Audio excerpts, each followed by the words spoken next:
Cela sibambele imfundiso ke ngani zakwethu. Cela sibambele singayithathi nami ngingayithathi mawala mongcwe. Evangelini kuthiwe ngokuba uNkulunkulu walithanda kangabizwe waze wadela wanikela ngendodana yakhe yodwa. Nasi ke isifundiso bazalwane. Abantu abaningi baye bathi ngoba sebebuka izinto sezenzekile baconclude bathi uNkulunkulu wadedela uJesu ukuthi ayisiphambanweni. Kushesu uJesu isiphambanweni kwakuwuhlelo lokuthi agcine isiphambanweni. No. Bakhothele levesi. John chapter 3 verse 16. No, akusithi uNkulunkulu wathi uJesu akayofa. Kuthiwa wamdela. Isifundo sokuqala siyasifundisa sithi sesibili sithi wabambelela neNkulunkulu waba umuntu ofana njengathi ngenankunanga ukuthi umuntu uyakwazi ukuphila ngokwentando kaNkulunkulu. Amen. Wayezoba yiwayelezoba ifone ngoba abantu bezela ngakho ulibazana kusana nesenzisi athi umuntu lesenza isono akayela namuntu awungadaliwa isono umuntu adaliwa ngokuzoba isono hayi ukuthi umuntu wadala umuntu wabamuthi. Amen. Umuntu ufanele ukuba Jesu wayezokuza lokho uthi kuyahambeka ngumwele nopheleya umuntu akufanele isafuthi uNkulunkulu ngophele. Kodwa abafarisi fanele bambone hambisa okwayondlela bathi uzosijaleleni. Already bawela bakuthatha iqala usebenza bathi kwabahlangana bayayona sinambulala. So uhlelo lokubulala uJesu uhlelo lwabafarisi nabantu bakaHerod. uPilato bamthatha kamuva wavuma naye ngokuthanda ikhundla. So manje ukufa kaJesu kuvezwa abantu ababengafuni indlela yokuhamba ngokuNkulunkulu. Nikupawulezo lesesho kamuva athi khona kunina ngisesele amaholo engibala nami abahamba bezizitha zesikhamba. Ngoba babhisi okwayo uJesu abulawa yiwabo. Usingamafuphi uzawunyana ngeseke kodwa bathanda bethi ngezinto zizihambelera. Bathi wafa ngakhona. Thina sihamba nabafarisi sihamba nabaHerod asikuhambiso kwabo. Asifuni uNkulunkulu. Asifuni ukwenza njengoba wenza wena. So ke uNkulunkulu ke wathatha lokho kubulawa kwakhe abafarisi wakuguqula wakwenza umthombo wosindiso lwethu. Amen. Ingakho kuye kuthiwa masekukhulunywa ngesimo sokomoya sesiphambano noma sokuhlupheka kuthiwa masewuthandaza ngiyazi abanye abasayithanda ukuthi sebethanda impilo elula. Kuthiwa Nkosi yamkela ukuhlupheka kwami njengenhlawulo yezono zami nenhlawulo yomhlaba. Angithi nisho njalo manithandazani ave nilithanda. Yini leni ithandaza ngo3? Baba nginikela kuwe umzimba negazi umphefumulo noNkulunkulu bendodana yakhe ethandeka uJesu Kristu. Kube yini? Ngenxa ukuhlupheka kwakho kubuhlungu. Ngabona ke lokho ngakho kodwa usukuyisho ukuthi yena nami ukuhlupheka kwakho. Amen. Ingakho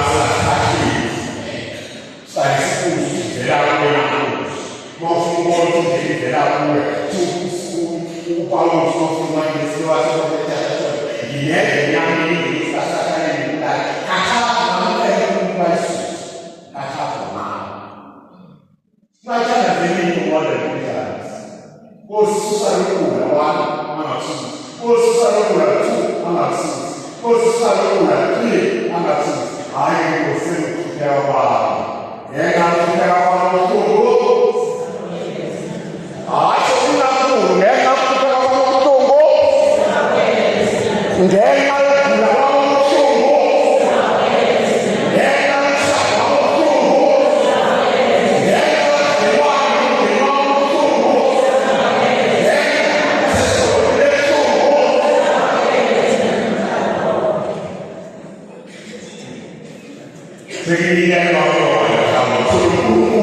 waphendula ukufa kaJesu okubuhlungu wakwenza kwaba usindiso lwethu.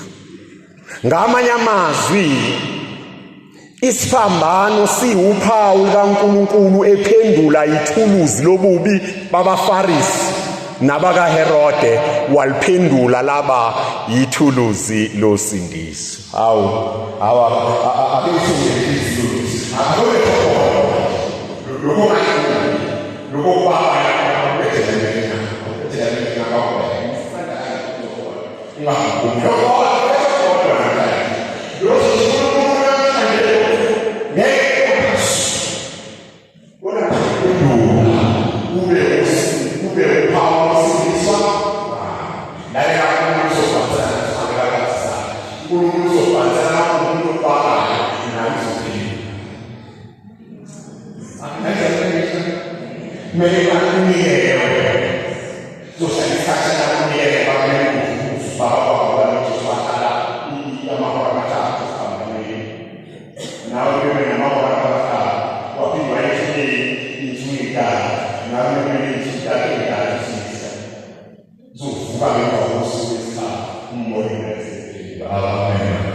Ngoba isiphambano siwuphawu lokushintsha.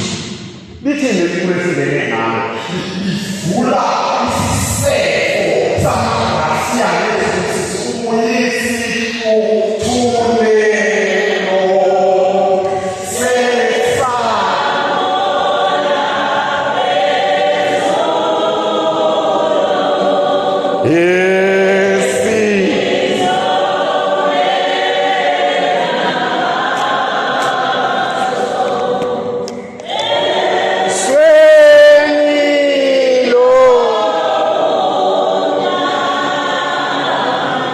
Isifundo sokuqala sisifundisile futhi iprinciple efanayo.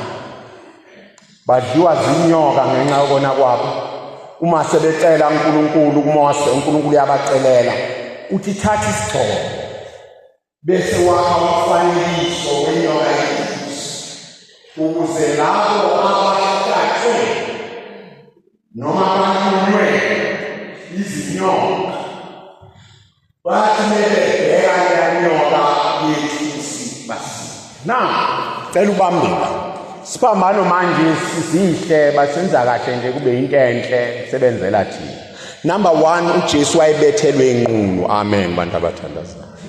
Angazi ke nikhulephi, mina ngikhulele ngasekhaya kunodlame. Enye indlela ama-comrade aye panisha ngayo impimpi. Uyazi ayenza njani? Ayibeke 5 liter amafutha. Atinako ukuqala ukuza Oshiyesini ukuhamba ngomlilo wishona. Sabe umsamahlathi singani osinasabenza sina. Ngoba sasuka lezi. Wonke yasoyela amafu. Bonisha hamba nomuntu. Oyeka amafuta ke. Wonke kana kwasoyela. Majiza.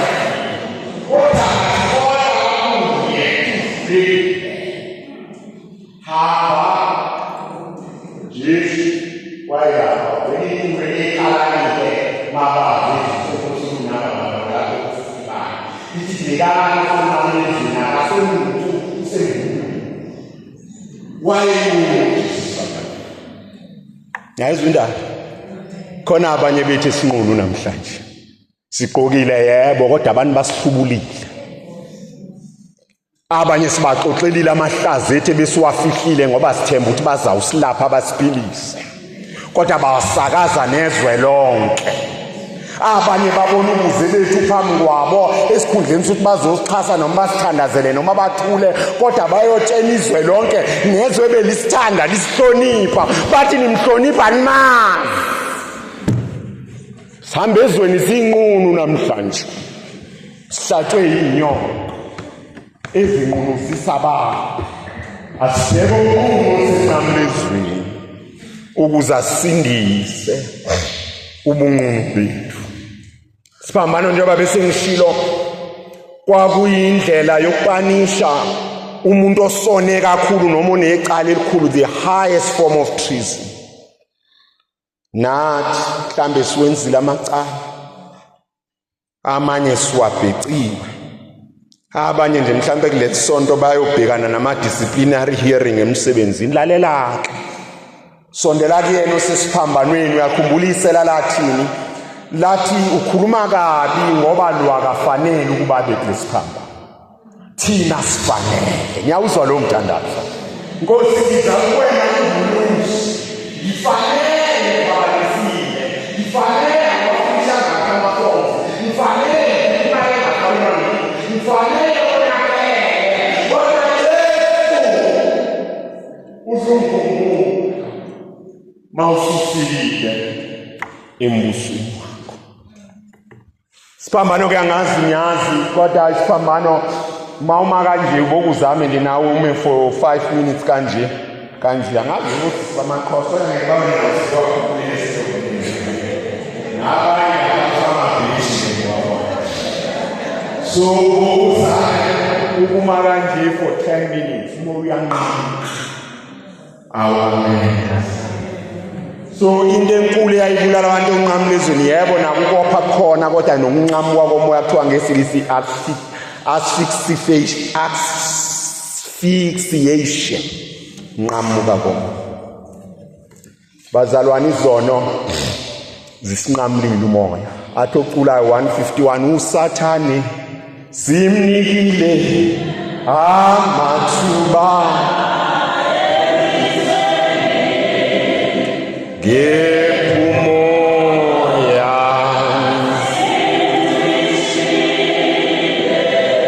sengumnyame phefumulweni, uthelumo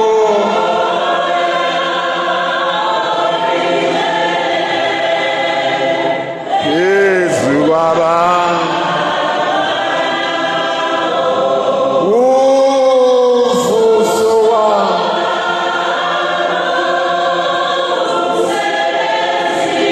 bajazeli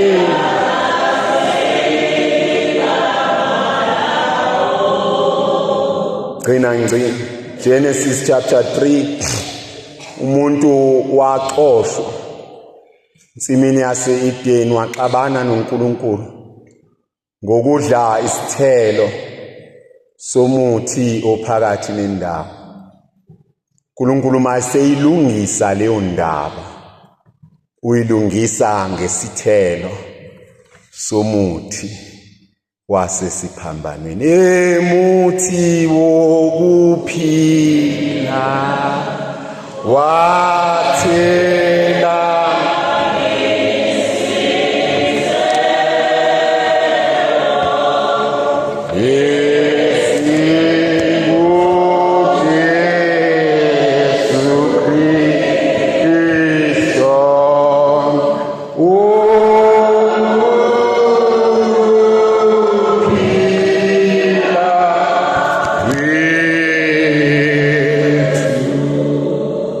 Mzuzana nje ake sidle ngezwi elifundiweyo lamenyezelo nezwi elihleshuliwe entshumayelweni.